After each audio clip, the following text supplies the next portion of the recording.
welcome back to my channel. So today I'm going to be showing you guys how to make this super cute Jellycat birthday cake paper squishy, and it's just the perfect little craft to make whenever you're bored. Also guys, sorry I haven't posted in 5 months. I've actually been away at college and I've been super busy, but since I'm on break right now, I have a little bit of time to film some videos. I will be going back in a week though, but I definitely haven't quit and I'm going to still keep posting even if it's once in a while. Also, if you guys would like to see some college content, vlogs, or anything that's not paper squishy related, definitely let me know. And I still love making videos, so if you guys would be interested in seeing that, please let me know. But if your birthday is in January, comment down below because this craft is for you. And I love to keep my little DIY Jellycat on top of my desk, just sitting right here because it just looks so freaking cute. Okay, let's get started. The materials you'll be needing is paper, tape, scissors, a pencil, any type of coloring tools. I like to use these Ohuhu alcohol markers, and finally some stuffing. So to start off, we're going to take one sheet of paper and fold it in half like we always do for our paper squishies, making sure to line up the edges really nice and then fold it. Once that's done, I'm going to take a round object. I just found this cute little candle on my desk and I'm going to put it right on top of the piece of paper, and then I'm going to take my pencil and just trace all around the object. I think a candle is a pretty good option depending on how big you want your paper squishy to be, and it should look something like that. Now I'm going to take this piece of paper and fold it to the back side and kind of put it up to a light source. Now you can kind of see the outline of the circle we made, and I'm just going to take my pencil and just trace around it.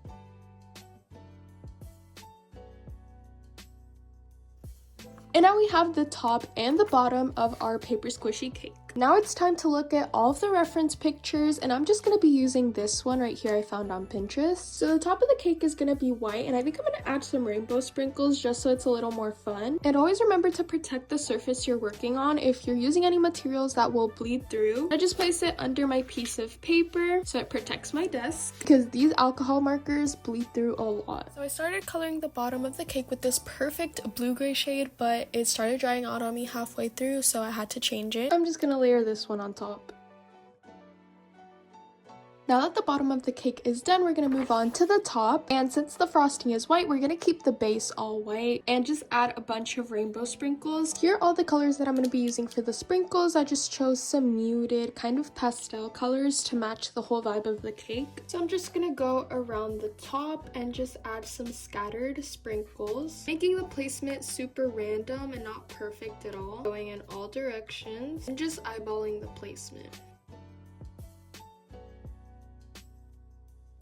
Now I'm taking this micron pen and trace the circle just to make all of the lines cleaner and easier to see. Then I outlined all of the individual sprinkles and then moved on to the blue circle. After outlining, I decided to sketch out the little feet to the side, and I drew these two little trapezoid shapes to be the legs and then some oval shapes below it to be the feet, making sure they're both about the same size. And then to the other side, I sketched out the little candle that will go right on top. Also, all of these little add-ons are going to be 2D. Then I colored in the legs with this brown color, and then the candle the same blue color that we used for the bottom of the cake, and then a yellow for the light. In the middle of the two stripes, I did a thin little line just to add a little extra design. After that was done, I took my micron pen again and outlined everything out. I think the outlining makes it look cleaner and easier to see when you're cutting it out, but you don't have to do this part if you don't want to. Now that we're done coloring and outlining the top, bottom, and add-ons of the paper squishy, we're going to move this to the side and start on the side of the squishy, which is going to be this whole piece right here that's going to connect the two. Now I'm just taking a ruler and moving it to the edge of the paper, and this is going to determine how thick you want your paper squishy to be. Then I moved my ruler up and placed it right at the mark we made. After that's done, I'm just going to fold the piece of paper on the marks we made. And now there should be equal rectangle pieces that we can start coloring in. Then I go in with my micron pen and start going over the folds so they're just easier to see. There's a clear separation between the top and the bottom. And with the pencil, I'm lightly going to go over the 4 different layers of the cake. And we're going to make sure that the third layer is a little thicker than the rest. Then with the eraser, we're just going to erase all draw them so we can still barely see it. After that's done, we're just going to color it based on the reference picture. So mine was purple, pink, yellow, and blue. This was definitely my favorite part to do because it was so satisfying just coloring in all of the lines. And just do that to both pieces. Guys, this color combo is so pretty. Like, the colors are so vibrant and they go so well together. Now it's time to draw the cute little face of the Jellycat right here in the middle, and it's gonna go right here in the yellow part. So I'm gonna draw a little smile first, and then like diagonal we're gonna do the little eyes. Maybe not that far apart, kind of looks weird. Still too far apart.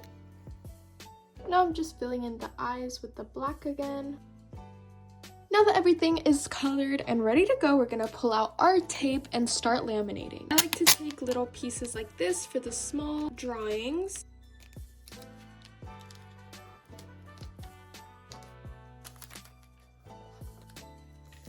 After everything is laminated, I just take my scissors and cut everything out. Make sure to cut carefully along all of the lines because at the end, everything needs to match up perfectly. Now that we have all of the individual pieces cut out, it's time to assemble the squishy. So I already pre-cut a bunch of these little tape pieces so it can save us a little bit of time. So I'm just going to take it, put it on the top, and then place it right at the start of our little strip of paper. And then just keep doing the exact same thing all around the squishy, but we're gonna make sure to leave a little hole for the stuffing. This part is a little time consuming, so just make sure to apply the tape and that the edges meet evenly right here when they're connected, so the squishy looks seamless. Honestly, I think this is my least favorite part of making a paper squishy because it just takes so much time to put all the little pieces and attaching everything together, but as long as you have patience, it should turn out alright. And it's double the work because you have to do the top and the bottom, and don't forget to leave a little hole for the stuffing. Alright guys, our Jellycat is so close to being done. This is how it's looking like so far. Now we're gonna move on to stuffing it up. As always, I use polyfill stuffing, and I'm just going to place it inside the little hole we left. We're gonna add a lot of stuffing in here.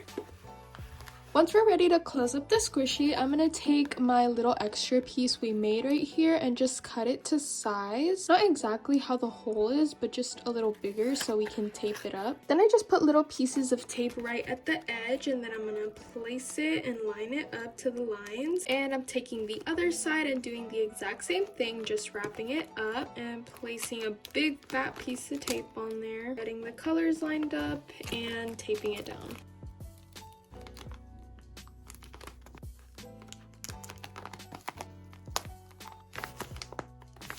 Now for the candle, I'm just gonna take a little piece of tape and place it like this, and then I'm gonna go on top right in the middle and just place it, and then on the back side I'm gonna do the exact same thing so it stands up straight. Then you could just like adjust it and it should look a little something like this. Now the last step is to tape the little feet on, and we're basically gonna do the same exact thing here. So I'm gonna take the leg, and this is gonna be the wider part that's gonna go right here, and then just place it right here on the edge. Take another piece of tape and place it right there on the bottom. She's so cute.